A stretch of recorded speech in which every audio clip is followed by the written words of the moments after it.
Have you ever wondered what your parents' and/or grandparents' life was like back in the 70s? From long hairstyles and tight and revealing clothes to old payphones and big TVs, the 70s was out of this world. What was it like to see Star Wars for the first time in the theater? You won't believe what 70s kids wanted as pets. Today, it may seem strange to you, but back then there were a lot of things that were normal, and they didn't even think for a second it was weird. You wouldn't believe how your father might have met your mother. Men's hairstyles. Can you imagine your grandfather having flowing, long hair?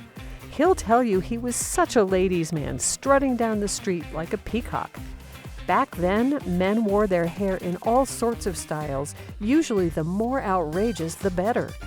David Cassidy had the shag hairstyle. Its shaggy layers screamed rock and roll rebellion and were all about breaking the mold. Then there were rock and roll legends like Robert Plant and Mick Jagger, who lived by the long hair, don't care mantra, their locks flowing free and wild like a well-groomed caveman. And let's not forget Dr. J, Julius Erving's afro, Robert Redford and John Travolta's breezy, laid-back, feathered hair look, or Art Garfunkel and Bob Dylan's natural waves and curls. These icons of style made it cool to proudly display their masculine and macho pride and identity through their hairstyles. And of course, the era wouldn't be complete without the signature facial hair, the mustaches, beards, and sideburns that perfectly complemented those iconic hairstyles, adding an extra layer of cool to the already unforgettable looks of the 70s. And I hope you agree that this texture is really cool. Halter tops and hip huggers. Grandma didn't always wear clothes that covered herself from head to toe. What did she wear then? The groovy 70s was the era that broke free from the buttoned-up norms of the past, welcoming a more laid-back, anything-goes approach to fashion. And nothing said, "I'm my own person," quite like halter tops and hip huggers. Halter tops, with their tie-up necks and open backs, were all the rage among the cool and carefree. They were perfect for those sunny, laid-back days or for grooving the night away at a disco. And then there were the hip huggers, clinging to the hips just right and flaring out at the bottom in true 70s style, practically begging to be paired with a set of platform shoes. From bright mod colors with earthy hippie tones and throwing in some bold patterns for good measure, it was all about comfort, self-expression, and, most importantly, having fun with what you wore. We can imagine Grandma was quite popular with the boys, and your grandfather was the one that beat them all out.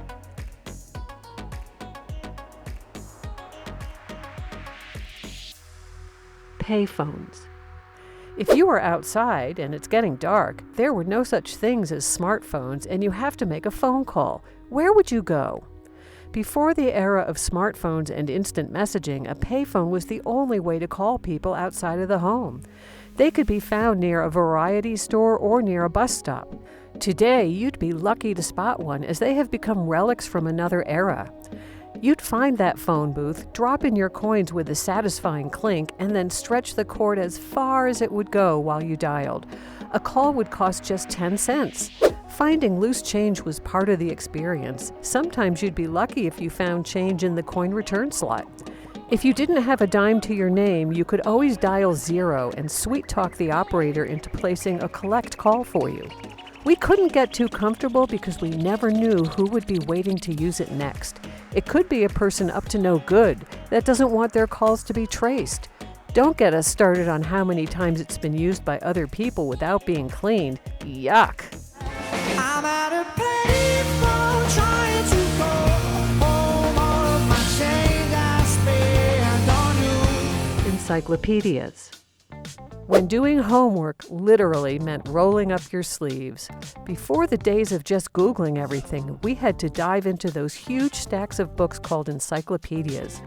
Flipping through those pages, you might have felt a bit like Harry Potter on the hunt for a spell, lost in a magical world of flipping through those pages, the smell of ink and paper mingling in the air. This was how you did your homework every day. It was a ritual, looking up a topic only to find a bunch of text staring back at you. You'd cross-reference your work and then get sidetracked by a rare illustration or photo. If only there were more photos to look at. These books didn't come cheap either. They were a serious investment. The Britannica, for example, was sold in parts that you'd collect over time. Each part was like a thick pamphlet, and eventually you'd bind them into volumes. But boy, was it worth it. It was like having the sum of human knowledge right there with you. It made you feel like a real Rhodes Scholar. Get out of my way, you jerk! Televisions. You know how we call our TVs smart TVs? Back then, they were pretty dumb. First, TVs back then took up a significant footprint in the living room. Although the TV remote did exist, they were a rare luxury item connected to the TV with a cord. Everything about the TV was manual. You had to get up to it and use the knobs and buttons to control turning it on and off, adjusting the volume, and changing the channel. There were only 3 network channels plus a public channel. Back then, we didn't have hardwired optical cables to receive beautiful colored HD quality programs. We suffered through bad reception because our TV programs came through radio airwaves. Your dad would be watching the game, and then the TV reception would go bad, all fuzzy and distorted. He would tell you to get up and play around with those bunny ear antennas to fix the picture. 1 inch this way or a couple of inches that way.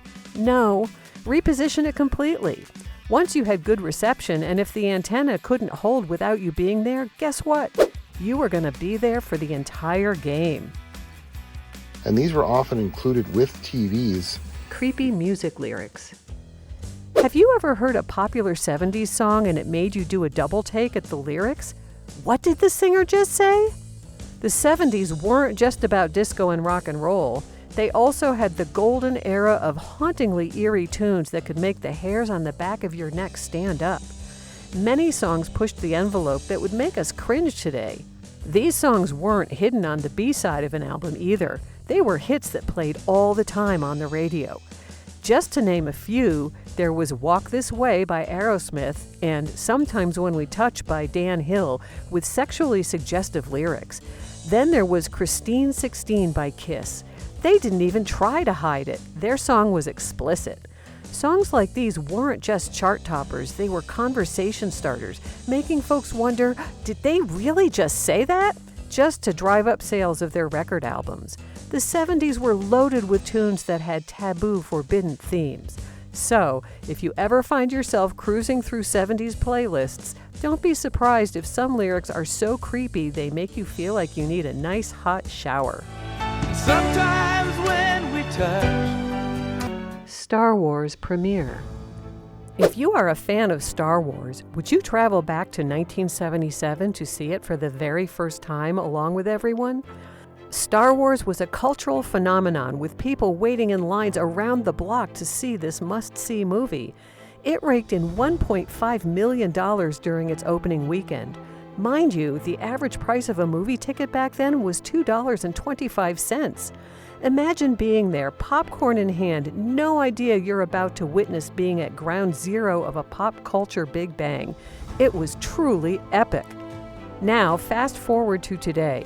Kids might catch the latest Star Wars flick on Disney+.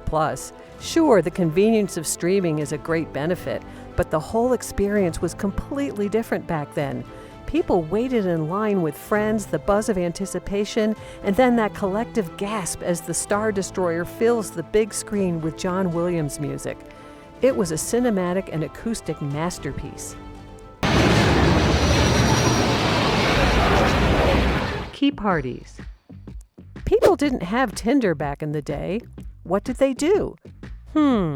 Back then, if you wanted to have any sort of social life, you had to get out of your house, go to parties, and meet people. What a revolutionary idea! And by the end of that party, someone would suggest, how about we toss our keys into a bowl? And suddenly, it's a wild guessing game on who's teaming up with who to head home. Yeah, you heard that right. Back in the day, key parties were the talk of the town. It wasn't just about who had the coolest bell-bottoms or the grooviest dance moves. At these parties, your keys could end up deciding who you'd be hanging out with for the rest of the evening or morning. Think about the wild stories and the morning walk of shame. Oh, the gossip!